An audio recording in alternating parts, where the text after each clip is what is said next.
Saudara, komplikasi kandungan oksigen rendah atau happy hypoxia dalam kalangan pesakit COVID-19 menjadi pembunuh senyap tidak bergejala.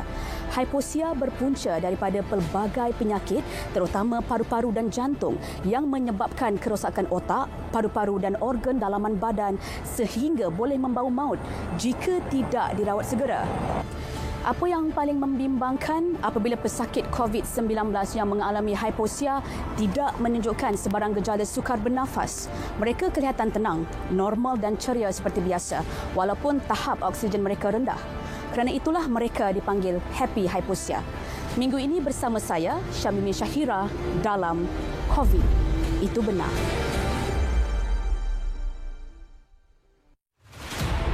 Tadi saya balik kerja tu, anak saya bagi satu lukisan dekat saya. Dia just tulis kakak rindu ibu. Banyak yang telah diviralkan di WhatsApp sehingga kedua kampung ini mau menerima suntikan vaksinasi ini.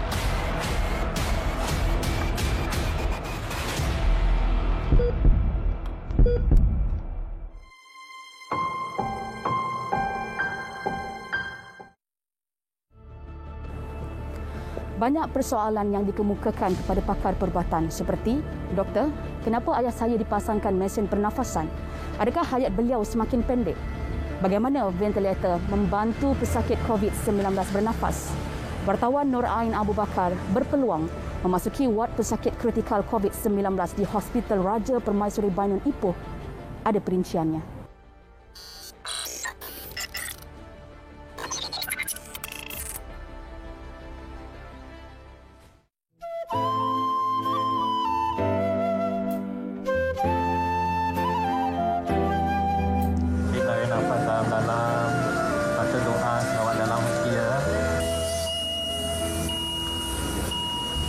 Tidak tergambar betapa berat beban derita pesakit COVID-19 yang menghadapi kesulitan bernafas. Selain itu, setiap tarikan dan hembusan nafas adalah amat berharga. Apa jua status, sama ada kayangan maupun marhain, berkuasa ataupun tidak, sama sekali tidak berdaya pada saat tidak bisa bernafas sendiri. Pada detik itu barulah tersedar kebenaran makna kalimat menghembuskan nafas terakhir sebagai saat akhir kehadiran di dunia fana ini. Itulah perasaan saya apabila diberi peluang masuk ke ruang ward ICU ini melihat sendiri situasi pesakit COVID-19. Menurut Doktor Pakar Anestesiologi Dr. Siti Rohayah Sulaiman, pesakit kritikal tahap 4 atau 5 akan dipasangkan mesin bantuan pernafasan selepas penilaian mendapati mereka berisiko mengalami kegagalan fungsi pernafasan. Pesakit yang mempunyai banyak sakit sebelum tu, contohnya kencing manis, darah tinggi, ada sakit jantung, buah pinggang, biasanya mereka mempunyai risiko untuk pulih yang lebih rendah berbanding dengan pesakit yang sihat dan tidak ada apa-apa penyakit lah. Dr. Siti Rohayah juga berkata penggunaan ventilator terhadap pesakit COVID-19 adalah langkah terakhir untuk menyelamatkan nyawa pesakit. Bila pesakit perlu masuk tiub, kita akan call keluarga, memberitahu sebab COVID ICU keluarga tak boleh masuk. Okey. Selepas beritahu keluarga, kita akan bagi pesakit tidur. Kita bagi ubat, bagi pesakit tidur dan kita akan masukkan tiub ke paru-paru. Okey, melalui salur pernafasan ke paru-paru. Dan daripada tiub tu kita akan sambung ke ventilator ataupun mesin bantuan pernafasan. Buat para pesakit yang pernah dipasangkan ventilator, ia adalah pengalaman yang menyakitkan. Memang tak sedar.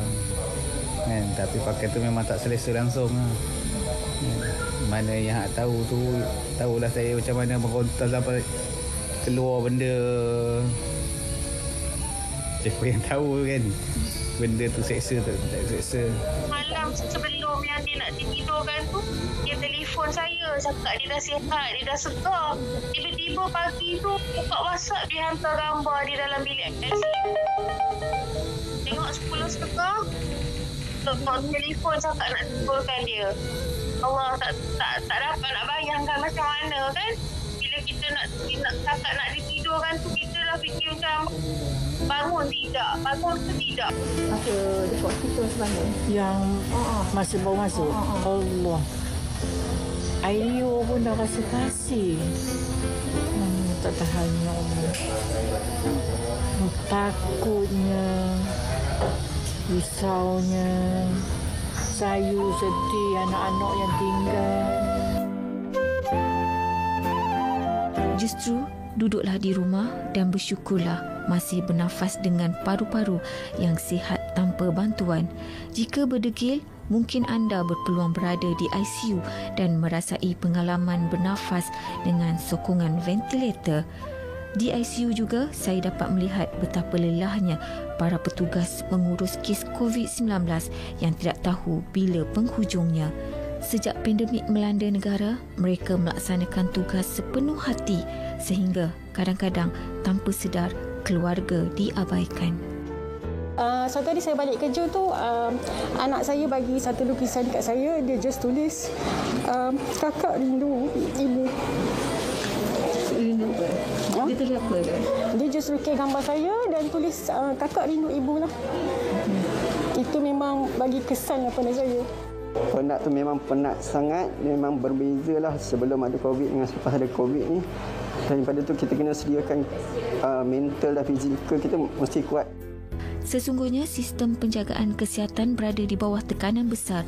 Bantulah petugas barisan hadapan kita dengan mengelak diri dari dijangkiti COVID-19.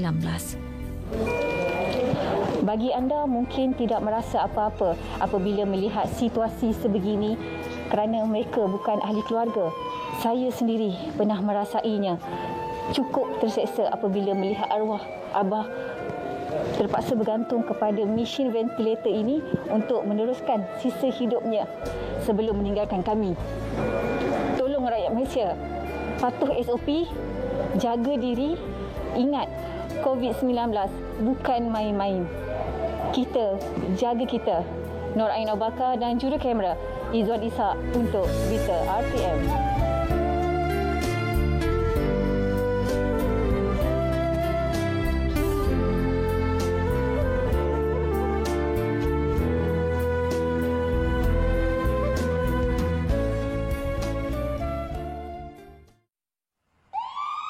Polis akan mengeluarkan notis tawuran kompak. Itu antara mesej yang kita dengar hari-hari sepanjang tempoh PKP digunakan membantu pesakit COVID-19.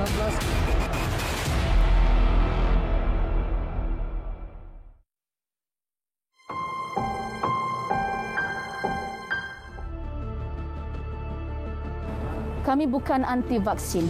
Kami juga sedar pentingnya untuk hapus virus COVID-19 yang telah meragut banyak nyawa di seluruh dunia. Itu antara pengakuan warga Long Pasir yang terletak jauh di pedalaman Sabah, kira-kira 300 km dari barat daya Kota Kinabalu dan 123 km dari Pekan Sipitang. 4 jam perjalanan darat diperlukan untuk ke lokasi berkenaan bergantung kepada keadaan cuaca dan keupayaan kenderaan. Perinciannya bersama Sharon Raymond Kisio.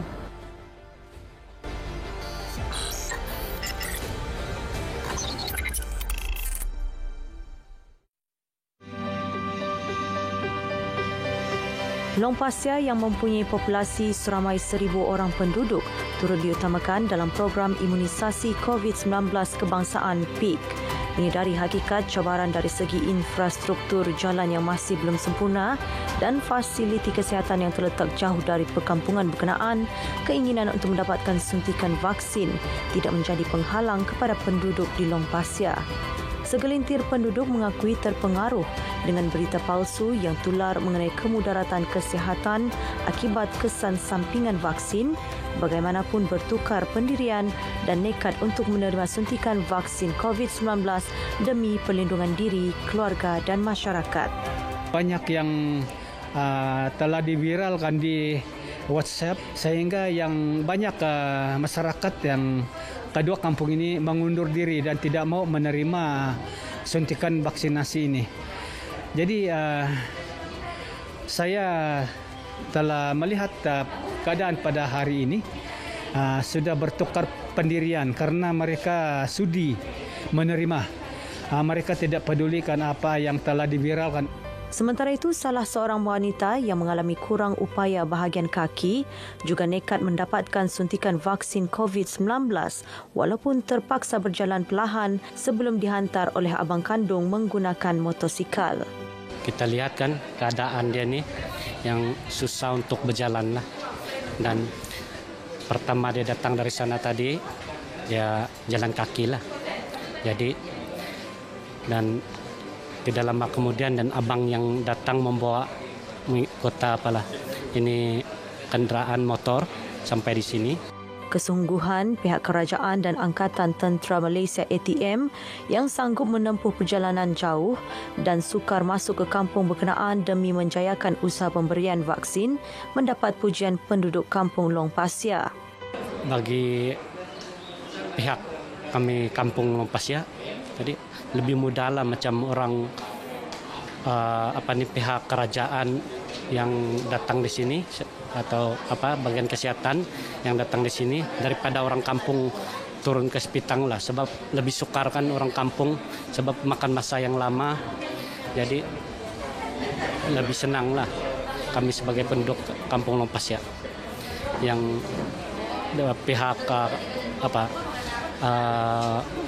kerajaan yang datang sini lah memberi vaksin lah. Keinginan penduduk kampung untuk mendapatkan vaksin juga terbukti apabila penduduk kampung pelbagai peringkat usia beratur di kaunter pendaftaran seawal pukul 8.30 pagi. Kebanyakan penduduk di sini, mereka lebih inginkan kepastian tentang penyakit yang sebelum ini mereka ada seperti alergi pada ubat-ubatan. Sebelum ini pernah ada penyakit darah tinggi. Mereka ingin kepastian lagi lah macam adakah patut mereka ambil vaksin. Itu saja. Tapi dari segi penerimaan memang bagus untuk penduduk di Long Pasir ini. Dengan kekangan logistik, masa dan peralatan khas yang diperlukan untuk membawa masuk vaksin ke kampung Long Pasir, pihak ATM mengangkut masuk vaksin menggunakan pesawat TUDM dan melalui jalan darat ke kampung berkenaan. Memberi vaksin kepada penduduk-penduduk pendalaman yang masih belum dapat divaksinkan oleh kerana cabaran-cabaran logistik dan cabaran-cabaran vaksin itu sendiri yang memerlukan masa, tempat dan peralatan-peralatan khas untuk membawa ke kawasan pendalaman.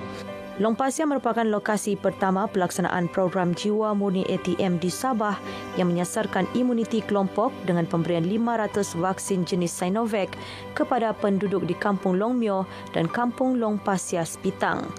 ATM membekalkan vaksinator, paramedik dengan kerjasama Kementerian Kesihatan KKM, pihak berkuasa tempatan PBT dan Badan Bertindak Imunisasi COVID-19 CITF daerah.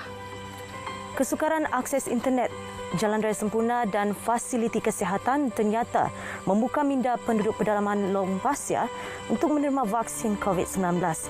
Bagaimana pula dengan anda? Adakah anda masih ingin abaikan vaksin?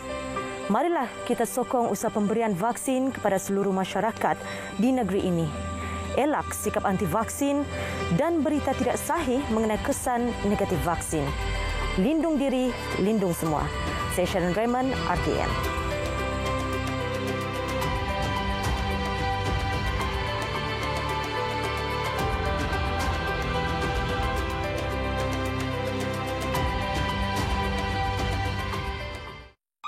Polis akan mengeluarkan notis tawuran kompak. Itu antara mesej yang kita harungi hari-hari sepanjang tempoh PKP 8 membantu pesakit COVID-19.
mengeluarkan notis tawuran kompak. Itu antara mesej yang kita harungi hari-hari sepanjang tempoh PPKM digunakan membantu pesakit COVID-19.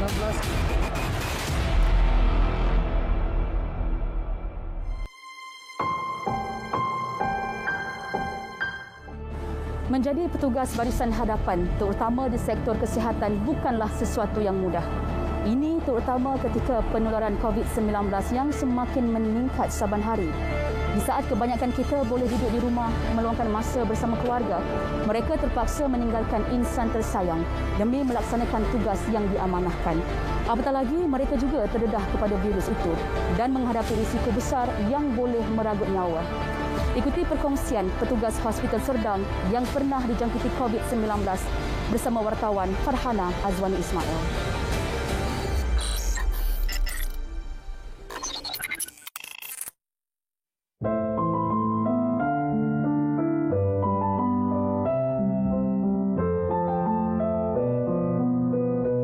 Seperti kita semua, petugas barisan hadapan juga manusia biasa.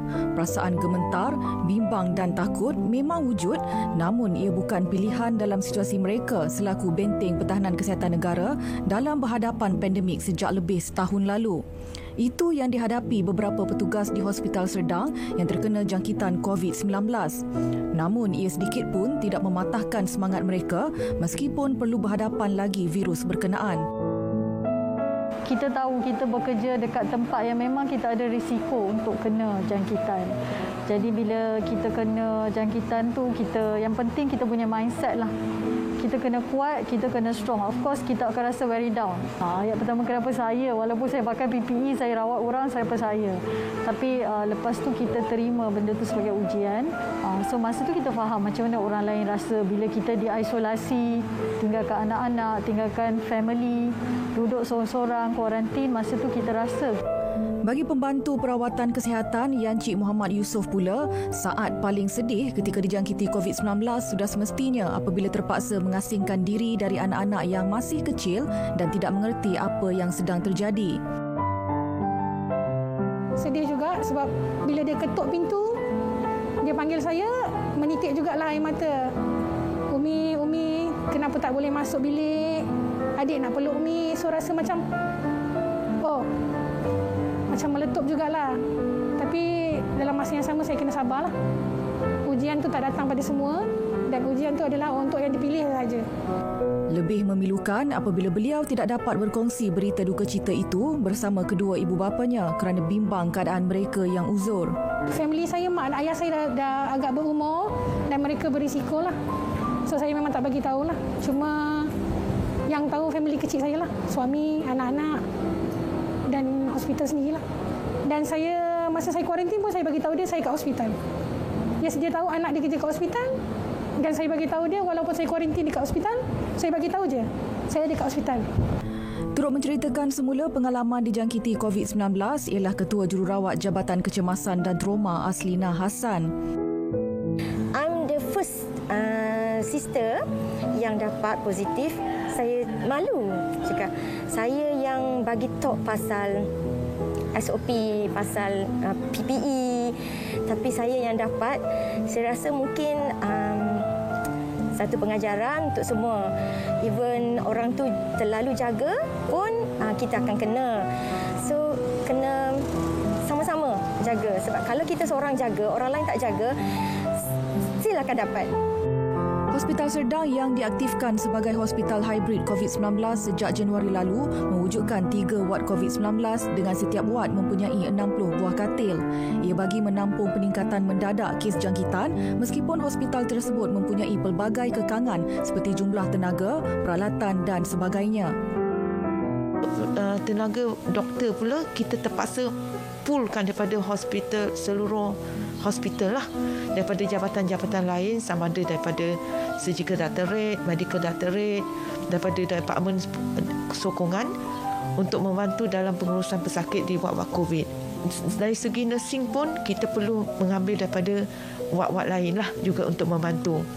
Sejak bulan ni sebab bilangan pesakit makin ramai dan workload is dah bertambah, makin bertambah, so kita menambahkan sebanyak 60 MO untuk masuk dalam shift COVID. Petugas kesihatan tidak pernah berputus asa walaupun mereka berada di kawasan yang paling berisiko tinggi. Malah mereka ikhlas untuk merawat pesakit COVID-19.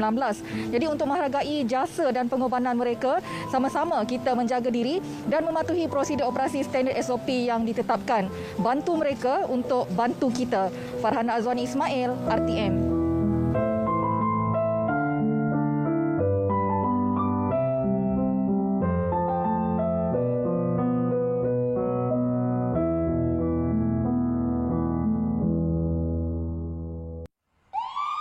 Polis akan mengeluarkan notis tawuran kompak. Itu antara mesej yang kita harungi hari-hari sepanjang tempoh kita digunakan membantu pesakit COVID-19.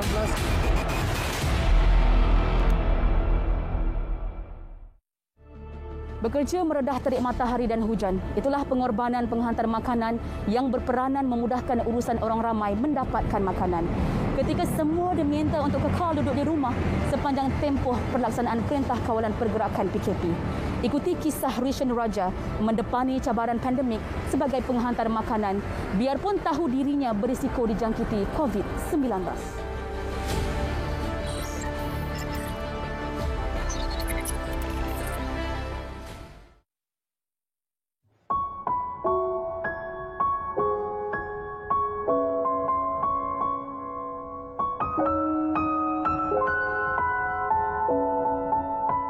Sebab saya dekat rumah nervous, mak saya single mother, so saya nak ambil tanggungjawab baru boleh backup untuk saya punya mak. So mak saya pun senang sikit.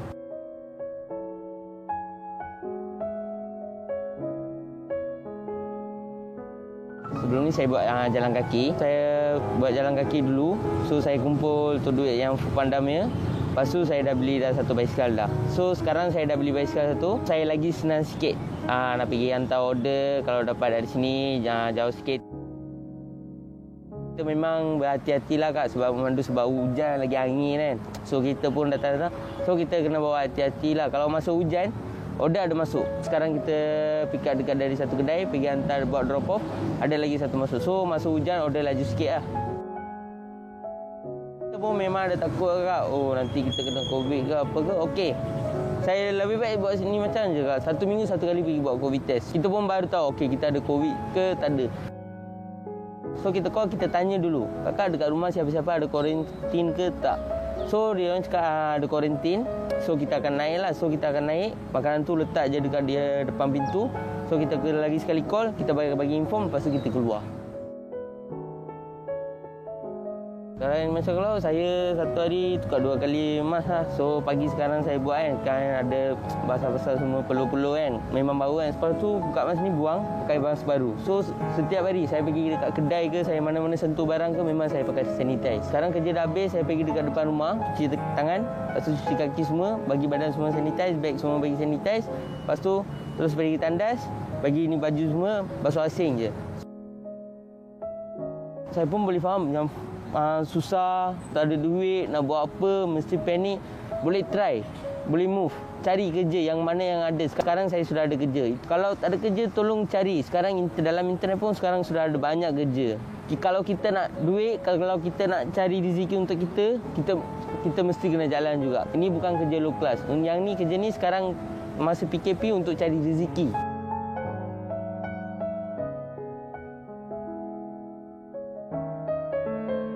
Kerajaan pun sekarang dah ada buat banyak bantuan lah. Boleh sekarang dah ada banyak kerja. Kita boleh apply, jalan je untuk cari rezeki untuk kita. Tapi cukup-cukup makan lah. Sebab pasal ada COVID ni, pasal kat kerajaan bagi SOP ketat, lockdown. Kita nak kena jaga diri kita sendirilah.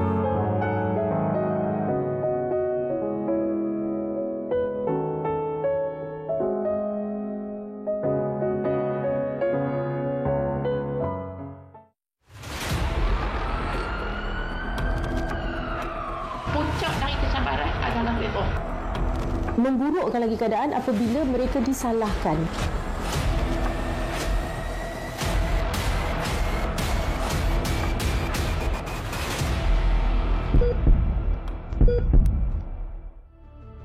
Jangan diremehkan ancaman COVID-19. Belajarlah dari pengalaman lalu pandemik selsema Spanyol 1918. Coraknya tidak jauh berbeza. Kerana mengabaikan amalan kesihatan awam, gelombang-gelombang seterusnya jauh lebih mengerikan. Jika dahulu tiada vaksin yang membantu mereka, kini kita diberikan sinar harapan hasil penyelidikan pakar perubatan dan saintis. Jangan lepaskan peluang untuk mendapatkan suntikan vaksin. Beringat sebelum kena, jangan main-main, jangan berdegil kerana COVID. Itu benar.